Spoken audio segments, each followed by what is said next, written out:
noma bani ohlanganayo nomlilo kamoya ongcwele akakwazi ukuthula nevangeli, uzoba ubufakazi.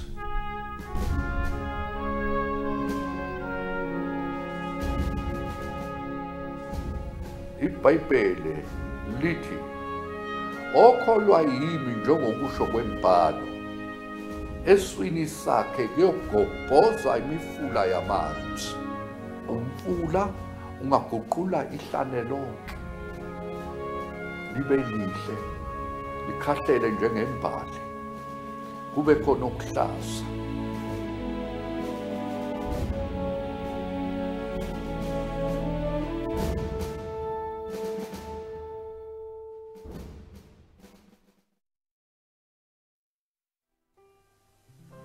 Angaze ngicabanga ukuthi ngizoshumayela ivangeli nakanye.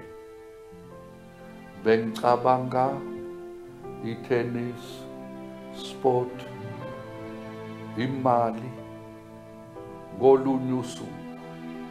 Angazi ngasizathu sini ngaya endlini yami yokulala, ngaguqa embedeni, ngalithatha iBhayibheli ngalivula. Kanti ngilivula lapho uJesu esekhuluma nabafundi bakhe esethi, Petru, uyamthanda na? Wathi, Nkosi, uyazi konke ukuthi ngiyamthanda. Wathi, lusa amawundlu wami. Lapho ngifunda lawo mazwi, kwaba ngathi uJesu umi phambi kwami. Kungesiyo into engiyifundayo eBhayibhelini. Ngavuka khona emadolweni, ngaya kuma ubesekhishini ekuphekeni. Mathi, ma, angisakwazi ukumelana nentando yeNkosi. Ngizinikele, ngiyavuma. Sengiyohamba ngibe umdobi wabantu. Into yokuqala engayizwayo ukuthi kwangathi nabakwaZulu bangakuthola lokho engikutholile nami. Angazi ngasizathu sini, mhlawumbe ngenxa yokuthi besihleli nabo, sisebenza nabo. Ngoba uJesu wathi qalani eJerusalema, kwaba iJerusalem lami lelo ukuba ngiqale khona ekhaya. Ngisakhumbula intshumayelo yami yokuqala. Igazi likaJesu likuphi nendawo? Lisenhlizweni, lisebenza khona, lihlanza inhliziyo, noma liphansi kwesithende sezinyawo zakho, uyalinyathela ngenyawo zakho. Baqhubeka-ke kanjalo, kube khona abantu abaningi abayinikelayo ngesikhathi mhlawumbe 300, 400 abantu. Kodwa emva kwamasonto 3 sekuphele konke futhi. Sokufana nakudala. Lokho kwangihlupha, kwanginyakazisa njalo. Ngaze ngathi, uNkulunkulu. Kwangathi ungathuma i-revival, kwangathi ungathulula umoya wakho, usebenze ngendlela ejulile ezinhlizweni zabantu. Futhi ngibuye ngikhumbuleke amavesi eBhayibhelini lapho uJesu uthi okholwa yimi imisebenzi engiyenzayo nayo uzoyenza. Ngingayiboni leyo msebenzi. Fica abazalwane sebephelelwa uthando, bengasazwani, abanye sebexabene. Kodwa uthi yili ivangeli leli langempela. Ngafika-ke kwaMaphumulo ngo-1966. Ngaze ngithatha iBhayibheli ngathi, bazalwane, iBhayibheli lithi okholwa kimi njengokusho kwembhalo, eswini sakhe kuyogobhoza imifula yamanzi. Ngathi imifula yamanzi yagobhoza yini? Hayi, bathi ayikho. Ngathi nakima ngiyiboni kahle. Ake siyithathe-ke imbhalo siyifunde ukuthi ekholweni kwethu siyakholwa yini hayi njengokusho kwamaLuthela, hayi njengokusho kwamaWeseli, kodwa njengokusho kwemibhalo. Ngisakhumbula njengayizolo sahlangana endlini endala eyayisibaya senkomo. Sakhipha umquba, saklina indlu, sahlanganela khona sibe nenkonzo kuyilokhu sihlole incwadi yezenzo. Izinhliziyo zahlabeka ngoba sathola okuningi eBhayibhelini okungekho ezimpilweni zethu.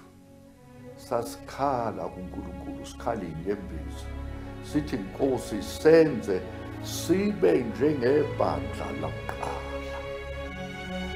uNkulunkulu esuke esebenza esibonisa izono zethu. Sasikhala sathi hawu Nkosi yehla, kodwa singazi ukuthi uzokwehla kanjani. Bese ngazi ukuthi kuzokwenza njani. Kwaza kwaba ngolunye usuku siguqile sithandaza sithi yehla Nkosi, kwaba ngathi ngikhumbula ngibeka isandla sami ekhanda ngikhothamela iNkosi, kube ngathi kukhona umoya ovunguzayo onamandla.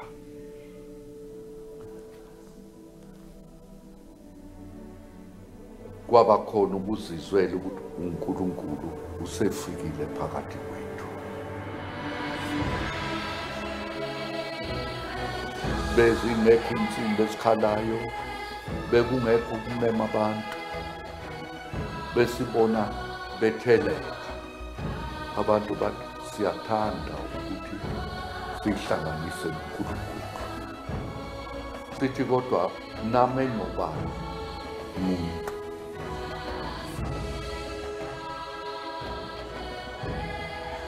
Umuntu oqala owafikayo ube yisangoma enesikole sobungoma, ethi ngikhwelwe imimoya emibi, nginamademoni. uJesu angamkhulula na?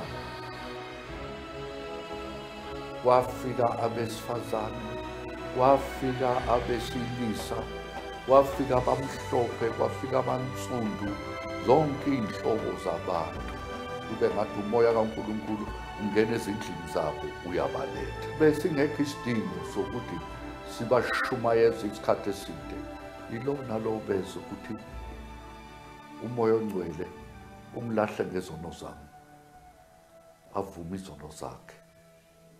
Bekuyinto eyisimanga kube ngathi uJesu wokhele umlilo kamoya ongcwele wawusugijima.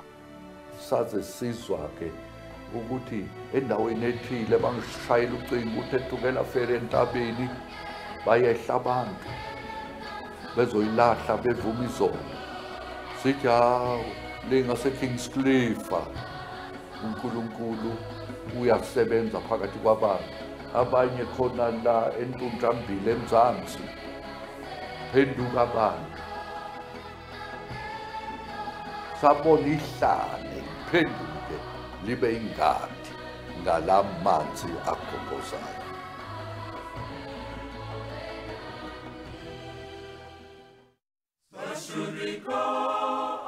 Ziningi izindlela zokuqhuba ivangeli.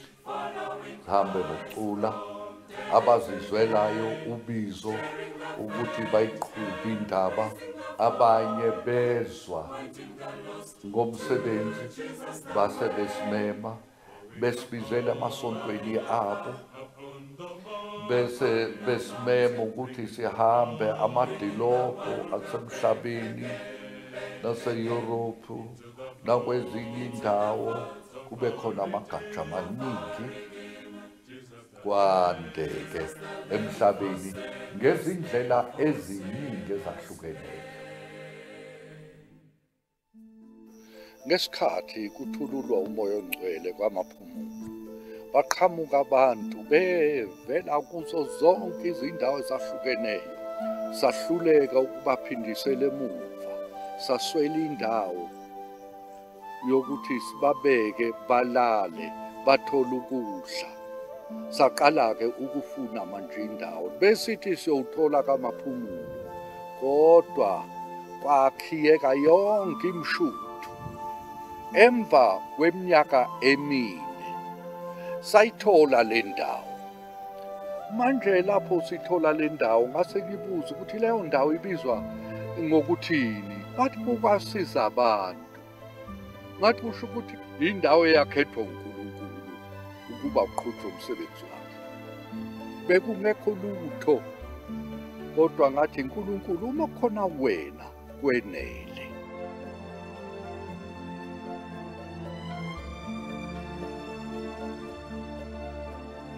Saqala phansi ikhishi lokuqala ngalakha ngezandla zami ngodaka. Saqala izindlu zokulala, kanti ngokwakha kwaqhubeka umsebenzi.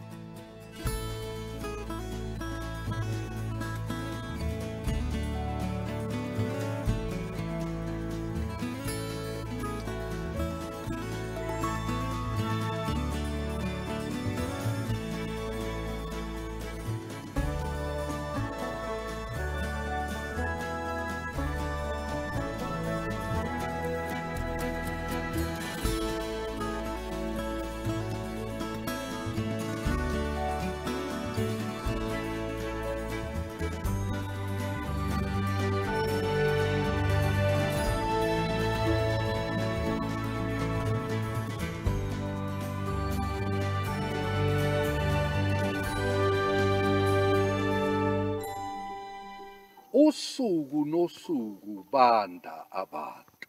Sasingekho lapha sithatha khona imali. Sasebenzisa lokhu esinako.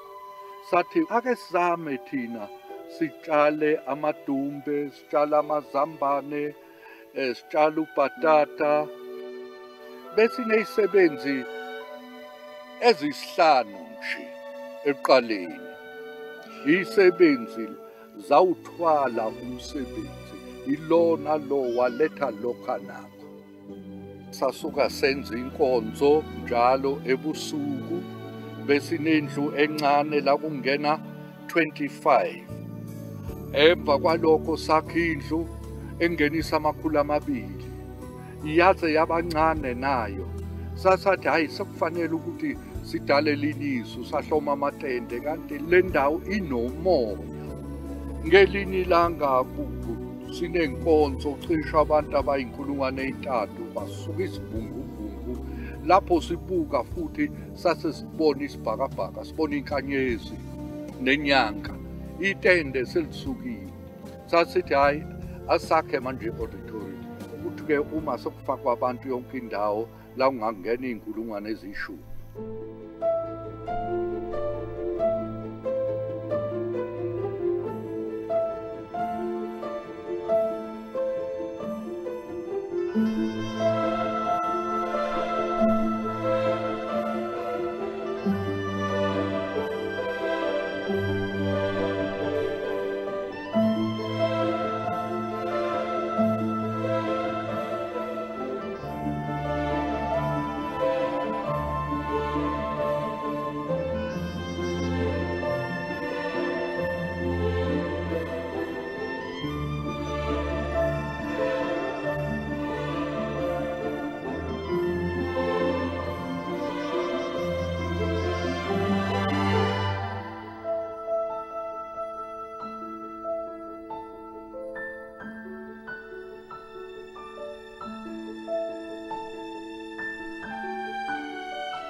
Kwaba ngo-1973 uSisithofos wahlangana nokufa, wabuya futhi ekufeni. Uma isebuya ekufeni wathi ngiyathanda ukuthi ngiqale umsebenzi phakathi kwabasha. Zomema izingane ezebandla ngimeme nabansundu abamhlophe bafika saba nenkonzo yokuqala yengane.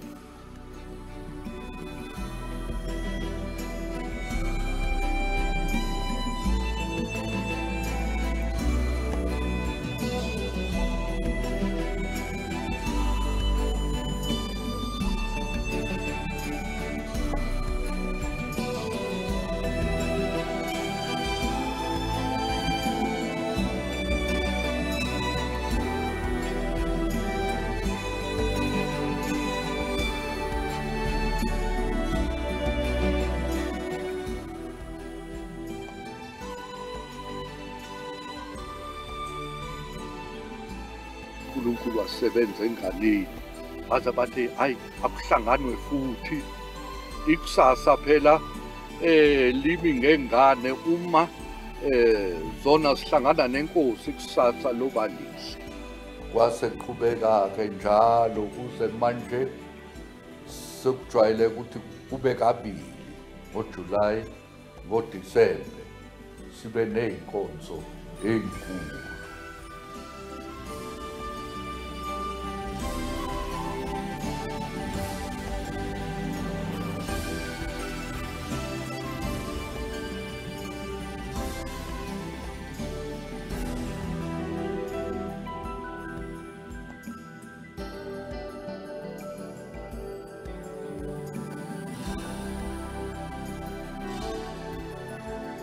uNkulunkulu wasibusisa saba nenkomazi sathula yesibili eyesithathu sasenga sasaba nenkinga-ke ukuthi ngezinye ikhathi ubisi liyasweleka bebaningi abantu, ngezinye insuku bebancane ukuthi sokwenze njani.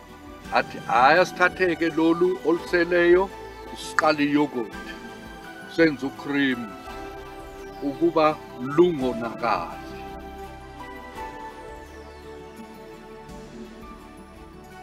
Yafika ingane yathi imfundisi ngaba nombono ukuthi likhona igugu laphansi emhlabathini kodwa ulazi. Hawu ngasuka ngafuna igolide ngafuna amadayimondi isigcino sathola amanzi. Sathi hhayi asiwathathe la manzi amahle siwafaka emabhodleleni. Kanjalo-ke saqala ngezinto ey'ningi namafamishi no-capsicum, ama-sweet pepper ukuze sikwazi ukubasiza abantu mahhala.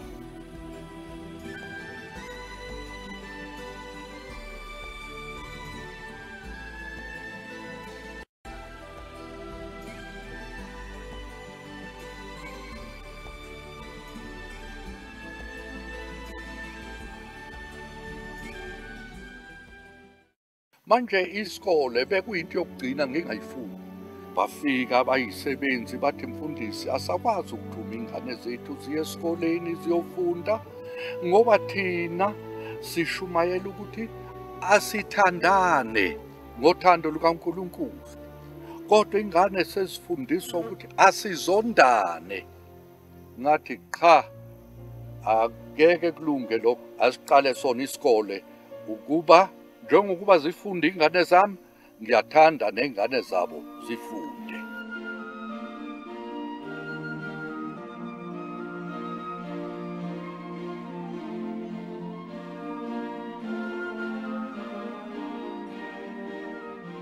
Abaningi bebehluphekile bephenduka bengakwazi ukufunda, bethi siyathanda ukufunda.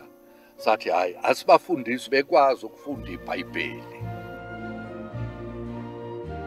Ngokuhamba kwezinto sabona ukuthi hayi kungcono ukuba siqala ikholeji ukuba imfundo ingehleli phansi kodwa ingane zethu zithole imfundo ephakemeyo.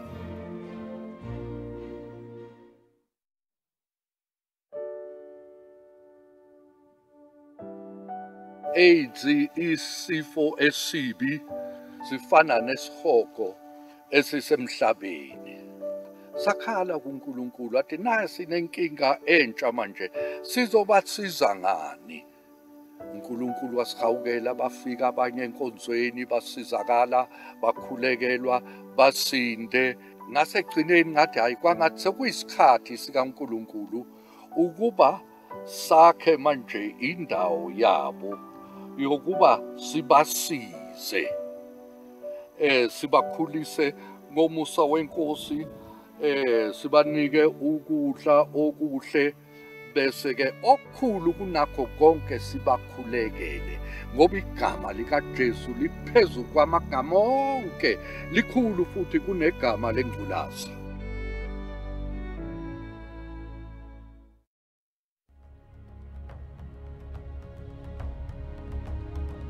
Izinhliziyo zethu zigcwele ukubonga ukuthi kusukela ku-66 kuze kube namhlanje uNkulunkulu usasebenza ngendlela efanayo. Umsebenzi uyaqhubeka futhi ngamandla, uyakhula.